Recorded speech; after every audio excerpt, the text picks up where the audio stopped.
What if the people who never post selfies are actually the most self-aware in the room?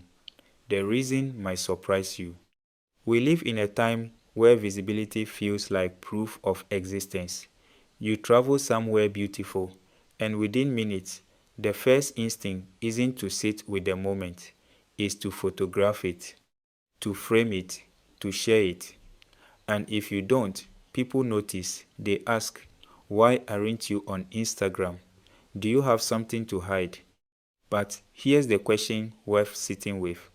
What does it actually mean when someone chooses not to broadcast themselves? Psychology has a concept called identity consolidation. It's a quiet internal process of knowing who you are without needing the world to confirm it back to you. Most of us are still working on that. Posting a photo and waiting to see how it lands, that's not vanity. It's deeply human. We are wired for social feedback. We want to know we belong. We want to feel seen. But here's what's interesting. The people who step back from that loop, who don't feed it, who don't need it, they've often done something harder. They've learned to regulate their own sense of worth internally. Not because they were told to, not because they read a self-help book, but because at some point they looked at the cycle and quietly decided it wasn't giving them what they actually needed. That's not detachment, that's discernment. Now, it's worth being honest here. Not posting photos isn't always a sign of emotional health. For some people, it comes from shame, a discomfort with how they look, or a fear of judgment that runs deep.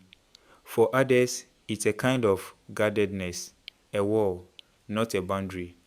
There's a difference between someone who is privately secure and someone who is privately suffering. Both can look the same from the outside.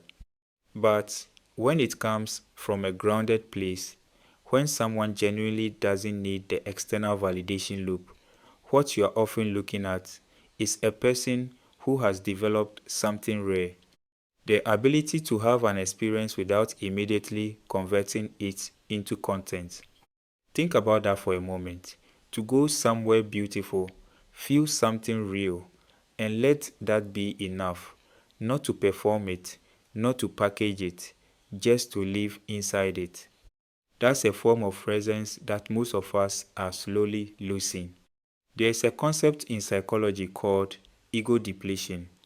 The idea that every act of self-presentation, every decision about how to appear, how to frame yourself, how to manage others' perceptions costs something: mental energy, emotional bandwidth. People who opt out of that performance aren't just protecting their privacy, they're conserving something. They're reserving their self-concept for the interior, where it actually lives. Because here's what the research keeps pointing to. The more we outsource our self-image to public reaction, the more fragile that image becomes. Every like is borrowed confidence. Every ignored post is a small wound. The person who doesn't post isn't naive about this. They've often felt it firsthand, and they've made a quiet, deliberate choice. None of this is to say that posting photos is wrong or shallow or psychologically weak. It's not. Human beings have always wanted to share their lives.